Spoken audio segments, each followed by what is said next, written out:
heading into this conversation about staying golden, I had done a meditation about a couple of weeks ago in our community visioning, which is a once a month thing that we do with anybody who's interested in having a more greater awareness around a vision that they might have.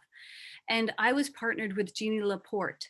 And the words that came to me in that visioning were "stay golden." Jeannie and I were both sort of tickled by the idea of staying golden. I really liked those two words together. And I had a slight awareness that it was from the movie Outsiders. When I investigated it, what I didn't know was that, yes, it was from the movie The Outsiders, from the line "Stay Golden, Pony Boy." But that the author of that movie, of that book, and then that movie, actually based it on a poem from Robert Frost. And the poem suggested that nothing stays golden, that the world will tarnish everything, that things will come in blazing and brilliant and only come to fade and die. But in the book, The Outsiders, the author takes this idea from Robert Frost, and that says that nothing stays golden. And she has one of her characters saying to another one of her characters, "Stay golden anyhow. Even if the world, starts to fade, stay golden. Even if the world attempts to dull your shine, stay golden. Even if the world tries to shut you down or beat you up, like, stay golden. Stay in your beauty. Stay in your bountiful innocence," which is not an easy thing to do. That place that's untouched, that place that's untainted, that's undefined by the world.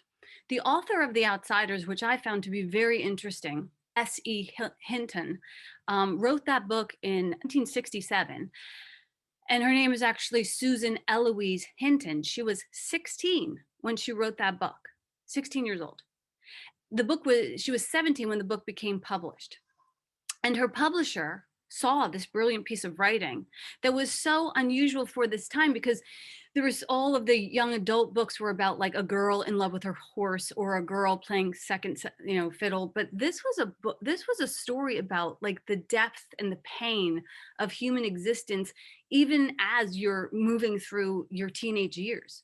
And all of the books prior to that were just like, Johnny does a good job and gets an A+, So this was like, no, Johnny like beats up, Freddie, and shit happens, and this is not an easy ride, So anyway, the publisher sees the brilliance and the fresh breath in this work and says to Susan, maybe it'd be best if you don't use your name. Maybe it'd be best if you just use your initials, so that when the first reviewers come out, they don't dismiss this novel on the fact that you're a girl. So invites her to use S.E. instead of Susan Eloise. So this 15-year-old girl, she writes this brilliant piece of writing that's made into a film by Francis Ford Coppola. But instead of saying, "This girl is brilliant," the publisher says, "Use a pen name so as not to get overlooked, because the world's going to dim your shine." This is a great example of how we come in, brilliant and blazing, and the world begins to ask us to edit some things, asks us to step back and slow our roll and, play it down, and don't be so bold, so big, so beautiful, because you know what? The world has never seen something as gorgeous as you. The world has never seen something as brilliant as you. They might not be able to handle it, right? A brilliant 15-year-old girl, this is not what we know. It might not be safe for you to proceed with such brilliance.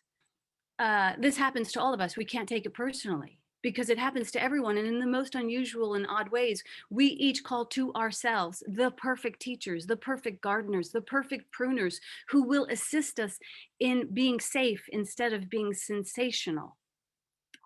These are teachers who have said to us, like, be quiet, like, don't speak up, don't go there, don't do that, because if you do, you might fail, you might get hurt. And plus, I've never been to that mountaintop.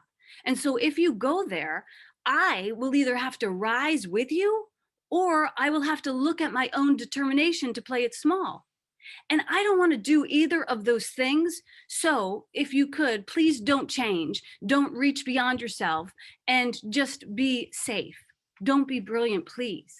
You see, I love you, so I need us to be safe.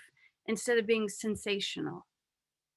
Have you ever done this to yourself or maybe to somebody else? Well, of course, we all have, right? And I guess the only advice I would have for you, for me, for us would be stop. Just stop. And don't blame the world because of this scenario, these stories, because no one is doing this to you or to me except myself. Before this came into form, I thought it in some recessed corner of my mind, and nothing can harm me but my own thoughts. And this is a universal thought, not to be brilliant, don't be so bold. And so in many ways, we gladly trade in this in the idea of being sensational for the idea of being safe. That's a universal dis-ease. We've all done it. And we've allowed fear to parade as love, knowing all along this is fear.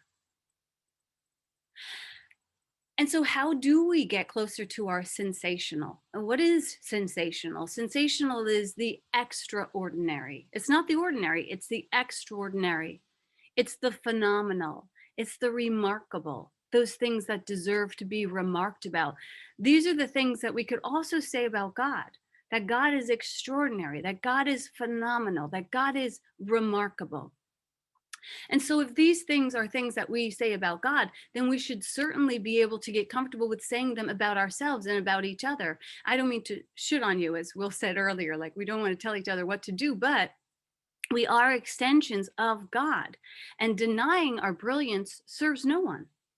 But claiming my brilliance, my golden brilliance, if I were to do that, it's really not always safe. So we get to decide for ourselves, will I be safe or will I be true?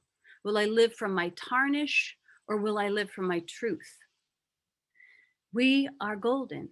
We come from the golden mind of God, a brilliant, stunning concept each of us designed to be the light of the world.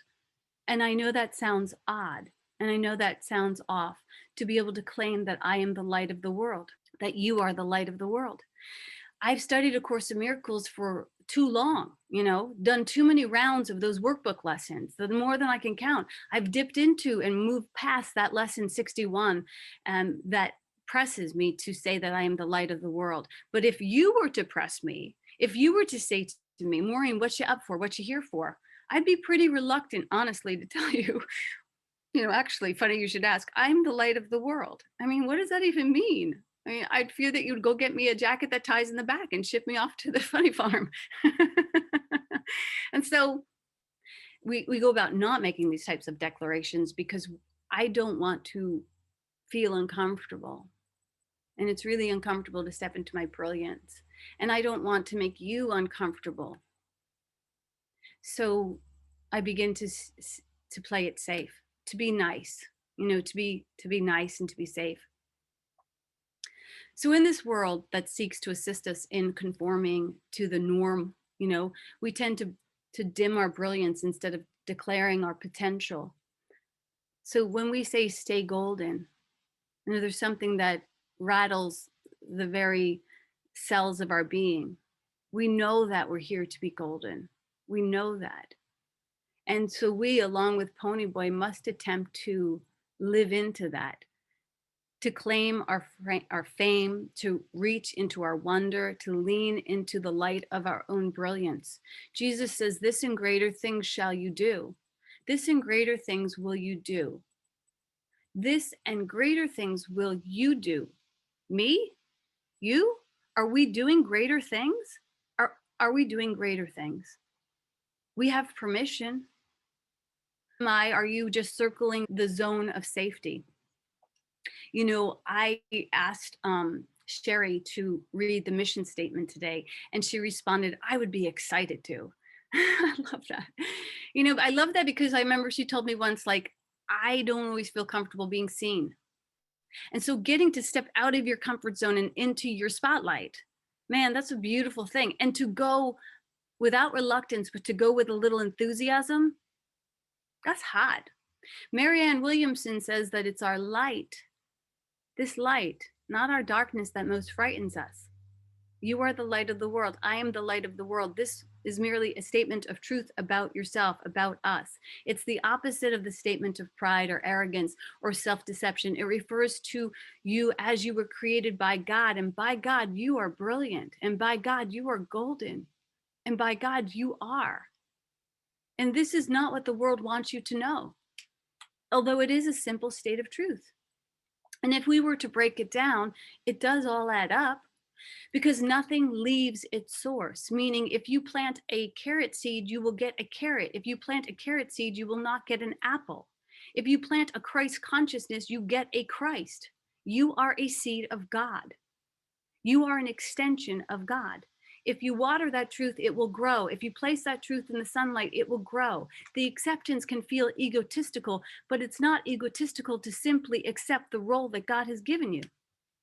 And how do you know that that's God's role for you? That is your role to play the light of the world. How do you know that? Because that's what God dabbles in. God dabbles in light. It doesn't dabble in shadows. It doesn't dabble in doubt. It doesn't dabble in let me think about it.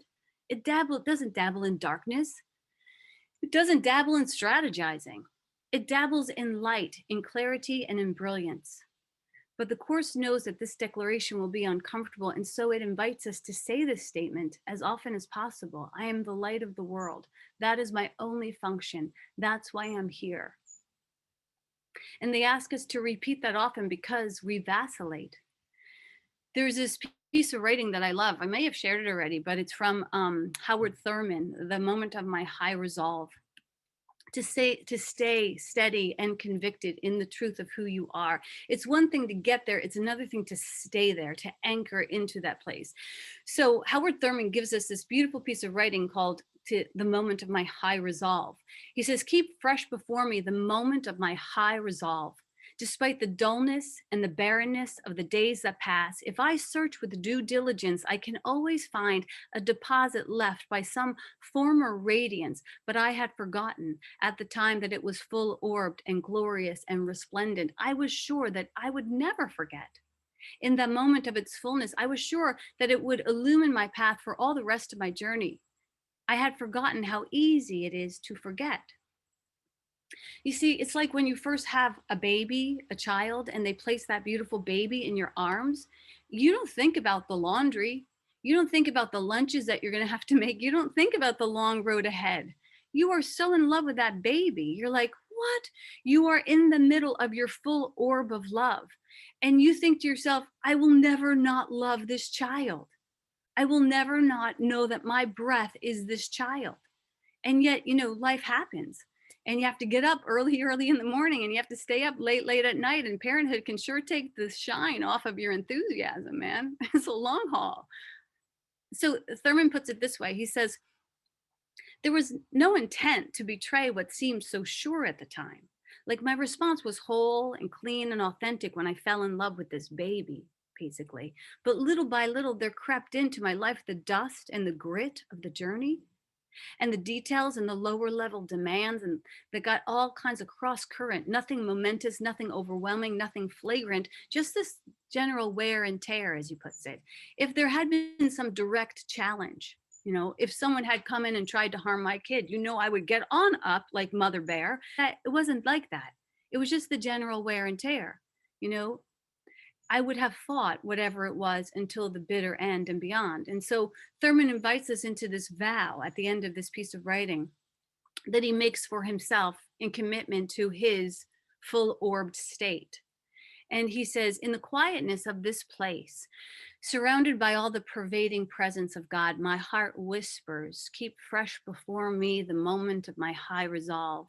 Help me to stay in love. Help me to stay in the innocence. Help me to stay in the beginner luck. Help me to stay in the honeymoon of this relationship. In fair weather or in foul, in good times or in tempest, in the days when the darkness and the foes are nameless or familiar, may I not forget that which my life is committed to. Keep fresh before me my moment of high resolve. Stay golden, man. Help me to stay golden. It's good to have examples of people who live from that golden state. Jesus is one of them. Cliff Young was another. If you've never heard the story of Cliff Young, you're going to love this story. In 1983, Australia was hosting this ultra marathon. It was 543.7 miles that went from Sydney to Melbourne. It was this grueling course that would take at least 5 days to complete.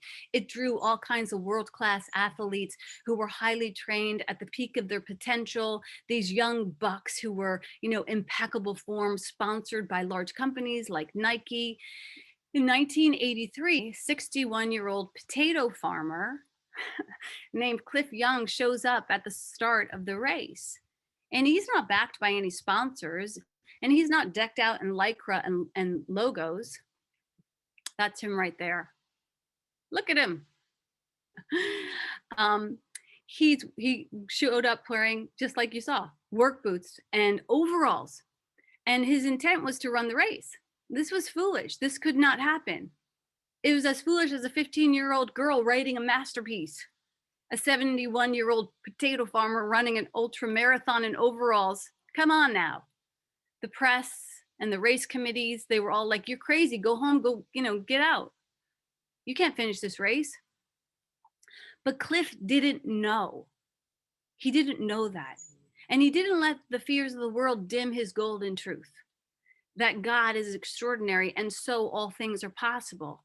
See, he grew up on a farm where they couldn't afford horses or tractors. And the whole time he was growing up, whenever there was a big storm, he would go out and he would be responsible for rounding up all the sheep.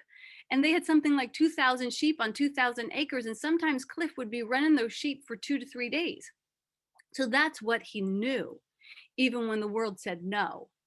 When the race started, the pros left. They shot out of it, and Cliff, in his overalls and work boots, he was left in their dust. But Cliff, he stayed the course, and he stayed steady even when it appeared that he was not up to the job.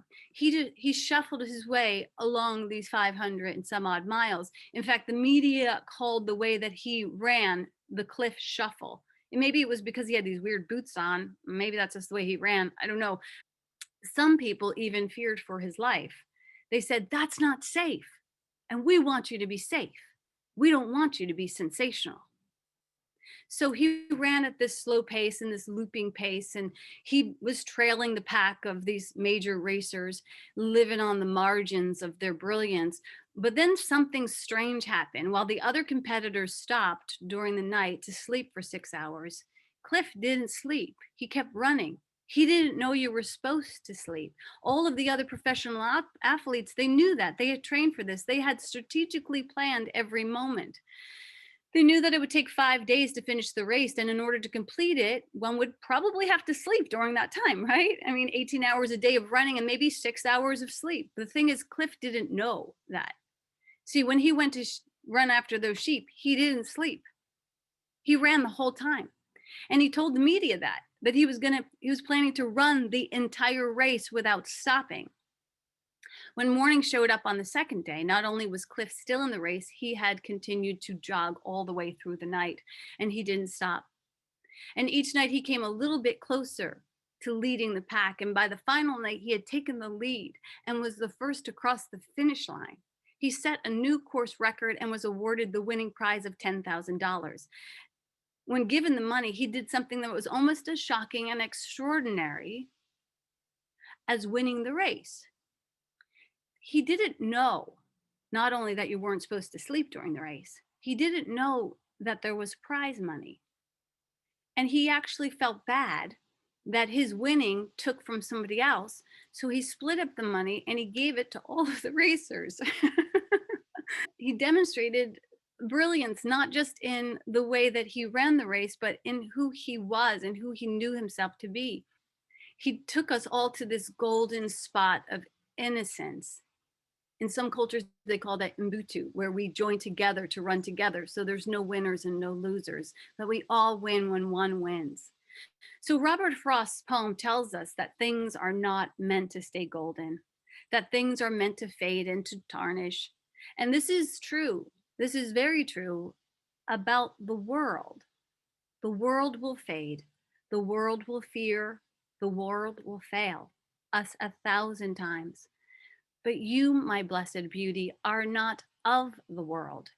You are of the light, and you are the light of the world.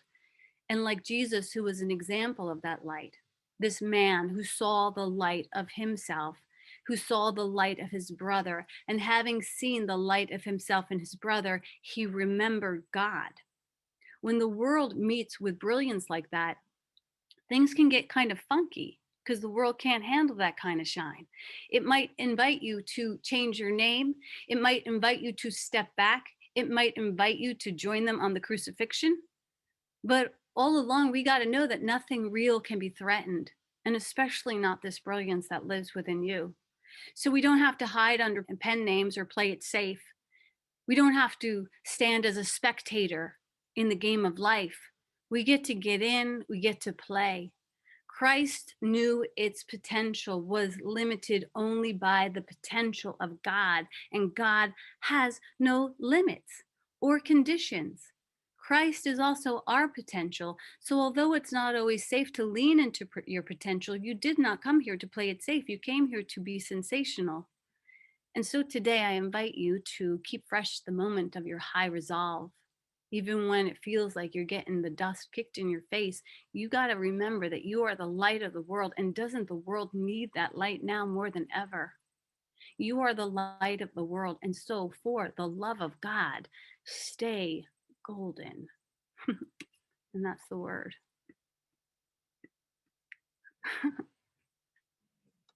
There he is. Cliff, what a great teacher. In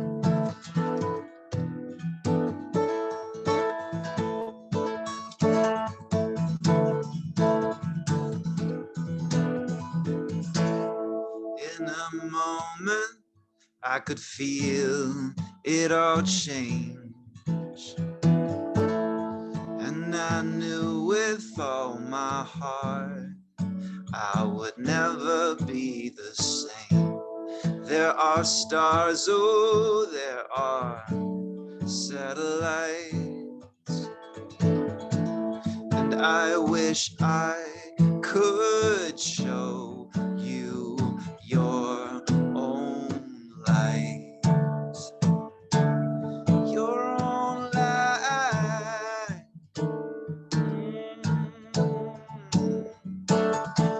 Your outshine the sun.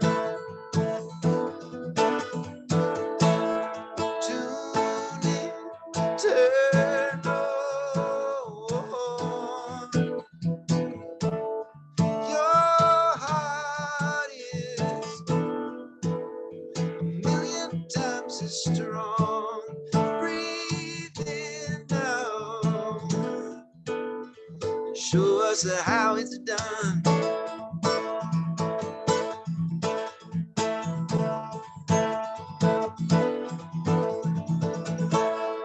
In a moment, all your clouds of doubt can separate. You've got nothing to be afraid. Don't be afraid. Don't be afraid. We will outshine the sun.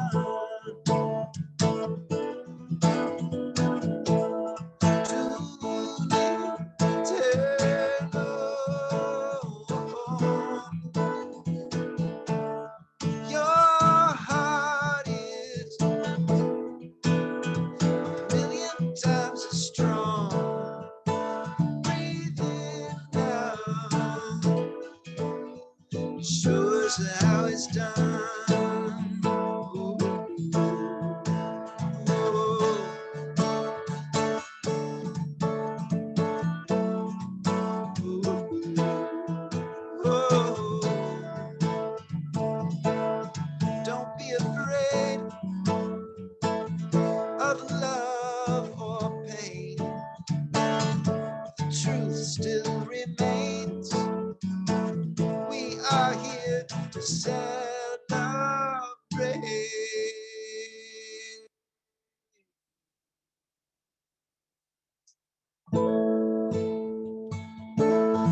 is strong.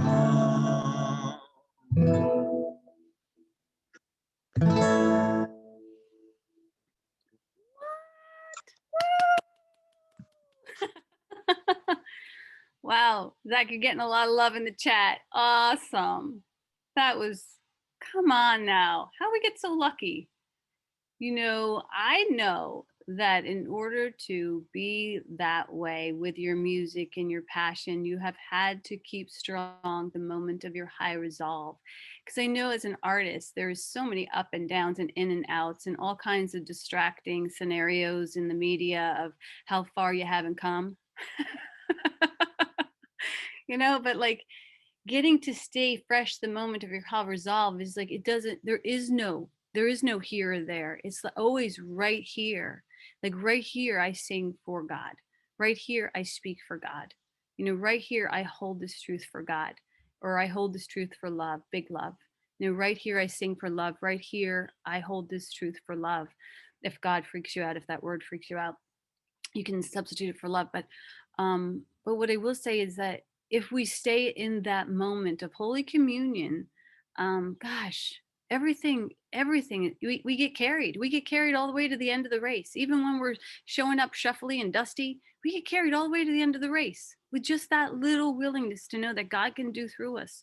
Anyway, I'm seem to be doing a second sermon, so I'll just shut myself right off. What I will say is, here's your moment to support an artist like Zach Friedhoff. You can also go to his website and buy some of his swag and awesomeness. But you know, this is where we get to give back to our community. And there's a link in the chat. And we are a nonprofit community that exists on the generosity of God through you. And so we don't really have to worry about if you give $1 or a dozen, because God carries us to the end every time in such a beautiful display of lavish abundance. That is the truth for us. That's why we keep growing, not because of what any one person does, but because we are committed to knowing that God is that good. And I I I have ceased to waver. You know, when I first came to the pulpit over a decade ago, man, like Will said, I thought I was doing it. And because I thought I was doing it, I was thinking that I was making Will do it. I was like, Will, we got to get this show on the road, man. We got to put the chairs together. I had no clue. But somehow Will and I and you, who have been here since the beginning, stayed fresh in our high resolve, although we've come through so many marathons. And because of that, we're still here today getting to connect with each other. So thank you, thank you, thank you for your generosity today and for all of the generosity that you've shown up with. We're so, so, so grateful to be in community with you. So here is the moment where you get to share your truth with us. And we are a community of celebrants. You know, we start off celebrating what's good, beautiful, and holy. And then we also get to come to each conversation sharing what's true for us. So we have a couple of hands up. If you want to share in the conversation, put your electronic hand up. It's under reactions on the bottom. And or just wave and we'll find you. And I'll pass it to you, Will, and then to Deb Lang. I just wanted to say how much I enjoyed your sermon this morning. Taught middle school and I've taught The Outsiders, so I'm familiar with it. But I had a friend, Paul Ruggiero, who trained with me for the Ironman, and so we spent lots of time together, hours and hours and hours for months and months and months training, and he became a dear friend of mine. And I don't remember the content or the context even, but he sent me an email, I think after all that was over. And I haven't spoken with Paul in probably 15 years now, but he sent me an email. At the end of it, it just said, "Stay golden, pony boy." And it just touched me, you know. It made me feel like I was actually golden. And I felt smart for knowing the illusion. And it inspired me to stay golden. So all of that was behind my urging you, Maureen, to use that as your quote for the sermon this weekend. I just think it's awesome. I love it. And so that's all. I loved it today. Thank you for sharing your message with us. That's all. Come on now. That's everything. I love you too, Will. And thank you for sharing your life. You know, when Will was running that marathon, that Ironman, it was because when he first came home from seeing these people run the marathon, he is a cancer survivor. And there was a time when he didn't think he would get out of bed. And he said, if I do get up, I'm going to run a marathon. And so he came home one day after we were married and he said, I saw these people running for Hodgkin's leukemia, raising money. Like, maybe we could do that. And I was like, listen, babe, I smoke under the bleachers for my extra school curriculum. Like, I don't know about running. But then he was like, they're gonna fly us to Hawaii if we raise enough money. And I was like, what's that? I think I could put my cigarette down for a little while. So he said, maybe in a couple of years. I said, a couple of years, let's do it today.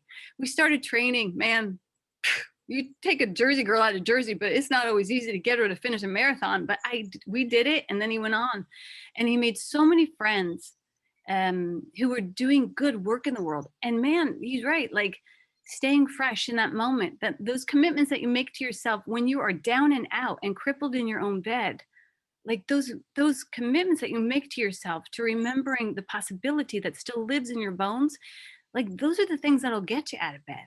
You got to hold on to those things, because we have many people who have demonstrated what it looks like to come through the hot hour. We have a series coming up with Megan Lasserman in September that's based on the promises of the 12-step. That might be a great series to invite your friends to. It's in September for 6 weeks, so it melts into October. Anyhow, we're going to go ahead and put this into prayer. Again, check out our website, speakeasyspiritualcommunity.com. We have yoga and movement, sacred movement in the morning. And then we have all kinds of things throughout the day, Byron Katie. And we end the day at 8:18 on this Zoom call with the rosary. So, so many great ways to stay rooted and in your resolve. So just taking in a breath and returning to that space of remembering. Christ was a man who saw the light of God in his brother and remembered and remembered and remembered. And so I just give thanks for our ability to remember, to bring all of our members, all of our aspects of ourselves together, and to recall the holy unity of our perfection. I give thanks for the deeper breath that comes when we're getting rattled. I give thanks for that unknown resources that are supplied to us when we think that we've run low. I give thanks for all of the individuals who show us how to cross the finish line with grace or with gravel. It's all good as long as we all get past it. I give thanks for our ability to hold even those that we find as uncomfortable or challenging in our hearts. I give thanks for the holy posse that supports us through those tougher times and those tender times. And so I'm grateful, grateful, grateful for all that continues to unfold from this conversation. I surrender these beautiful intentions into the gorgeous energy of God's love that says yes and yes and yes and yes and yes. That God says yes and yes and yes and yes and yes. And so for this, I give thanks and I let it be, and I pass this to Zach.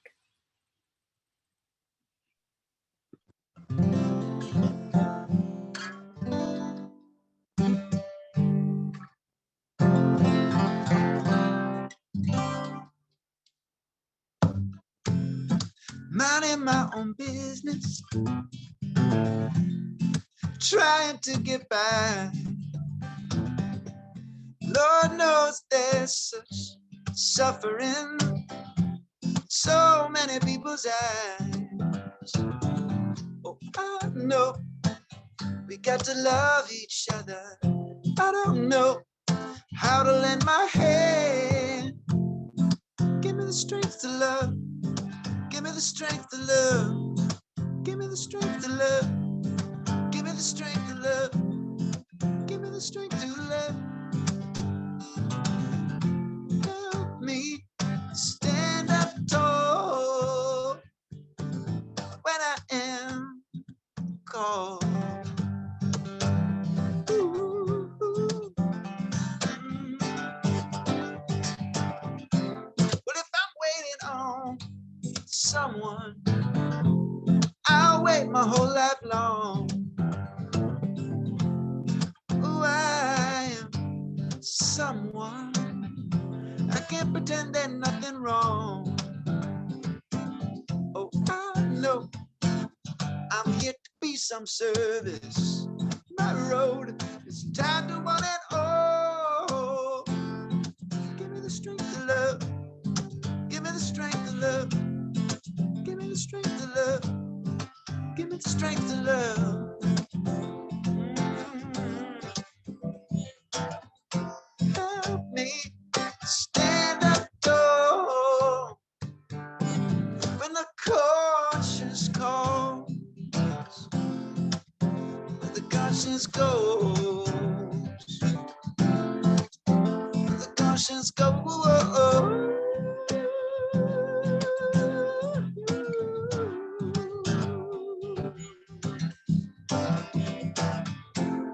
I know we gotta love each other. I know we'll get there if we try. So give me the strength to love. Give me the strength to love. Give me the strength to love. Give me the strength to love. Strength to love. Oh, give me the strength to love. Take me to the dream where we all join together. Talk to me from the clouds and return me to my center. Whichever path you thought I'll push on to tomorrow. Love I'll survive and create no sorrow. So many rivers, but they all reach the sea. Telling me it's different, but I just don't believe. Love is the goal, yes, and everyone shall reach it. Whoever seeks it, seen and unseen and unseen and unseen.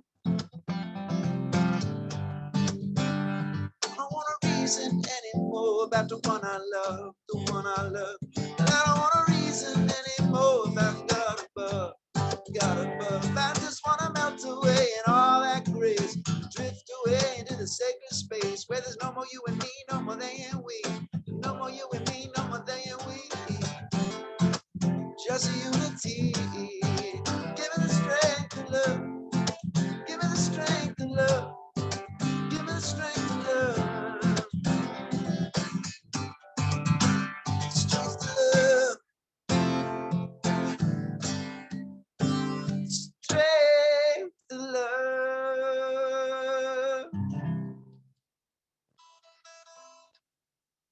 Yay. Thank you so much. Zach's contact information and his website is in the chat. So if you want to reach out, send him some love, buy a CD, do what you know to do. That would be awesome. And again, check out our website and have a stay golden.